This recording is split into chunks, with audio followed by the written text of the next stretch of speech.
Bonjour à tous, un nouveau rendez-vous de Solutrans en air pour découvrir les principaux enjeux, les principaux thèmes de l'édition 2023 de Solutrans qui aura lieu, je vous rappelle, en novembre à Lyon Eurexpo. Aujourd'hui, nous allons parler de données, d'intelligence artificielle ou encore de transition énergétique. Pour nous en parler justement, Éric Petit, bonjour. Bonjour Hervé, merci de votre accueil. Alors vous êtes président d'Écologie Logistique. Alors Écologie Logistique que vous définissez comme une académie d'experts de la logistique et de la distribution. Elle regroupe des constructeurs de poids lourds, des chargeurs, des énergéticiens et des transporteurs, tous acteurs d'ailleurs de la transition énergétique comme nous le verrons dans un instant. Alors, l'intelligence artificielle touche aujourd'hui pratiquement tous les secteurs. Est-ce qu'elle débarque peu à peu justement dans l'organisation des transports, dans la mobilité des marchandises? Tout à fait. On s'aperçoit que la logistique est certaines fois le parent pauvre de la compréhension parlementaire et réglementaire. Et dans mon cabinet d'affaires publiques, on a rapidement identifié que pour influencer, pour éclairer, pour nourrir le débat des collectivités, des territoires, du Parlement, du gouvernement, la data devenait, et son traitement, notamment par l'intelligence artificielle, devenait la clé de voûte et le juge de paix des messages qui pouvaient être portés. Alors justement, présentez-nous concrètement votre projet. L'idée de base est de reprendre des données existantes et de faire ensuite intervenir donc l'intelligence artificielle pour apporter notamment des solutions de décongestion. Exactement. Donc il y a les données existantes qui peuvent venir des transporteurs, qui peuvent venir des chargeurs, qui ont déjà servi un certain nombre de fois pour aider la région Île-de-France à prendre des bonnes décisions. Mais plus que prendre des données existantes, l'idée c'est d'aller chercher des nouvelles données.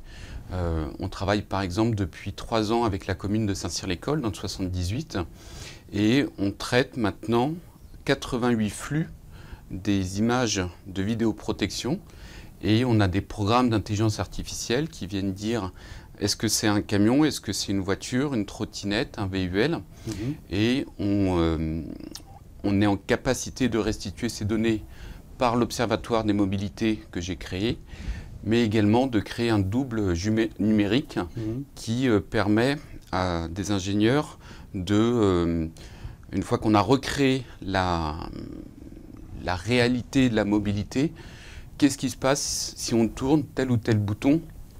Par exemple, si j'interdis la rue à un camion, comment va se faire le report de trafic? Alors justement, l'intelligence artificielle accompagne aussi d'une certaine façon la transition énergétique? Tout à fait. Si je devais donner un autre exemple, sur Saint-Cyr-l'École, on va installer sur 3 carrefours des caméras sur les feux tricolores. Et le traitement des images va permettre d'optimiser la gestion des feux tricolores. C'est-à-dire qu'on est sur des séquences de 50 secondes vert, 50 secondes rouge. Si on devait laisser un feu 53 secondes vert, eh ben, on économise, on sait qu'un start and stop, c'est 30% de consommation de carburant en plus qu'une vitesse linéaire. Et donc avec des feux qui communiquent les uns avec les autres. Vous travaillez avec plusieurs agglomérations? Oui. On est, avec, je suppose, des projets différents?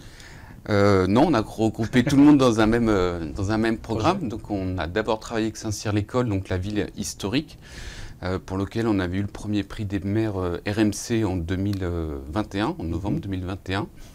Et là, on vient de répondre à l'AMI Fret et Logistique Acte 2. Donc il faut que ça soit encore voté en conseil régional le 5 juillet. Mais tout est validé. Et l'idée, c'est qu'on emmène 5 villes additionnelles qui sont Oudan, donc à côté de Dreux, ville plutôt rurale, mais avec beaucoup de trafic traversant sur son périphérique. Les Mureaux et Meulan, 2 villes qui se font face, il y a la Seine qui les sépare et un pont. Donc Saint-Cyr-l'École, Asnières-sur-Seine, Montrouge. Montrouge a cette particularité d'être la 4e ville la plus dense de France et d'être connectée par la porte d'Orléans à Paris. Donc de comprendre en fait les déplacements entre Paris et Montrouge, et on n'a pas encore fini de finaliser le partenariat, mais avec le département 78. Et tous sur le même projet. Hein, exactement. Et comment intervient justement Écologie Logistique dans ces différents projets ou dans ce projet avec toutes ces villes? Donc c'est Écologie Logistique qui a répondu à l'AMI Fret et Logistique Acte 2.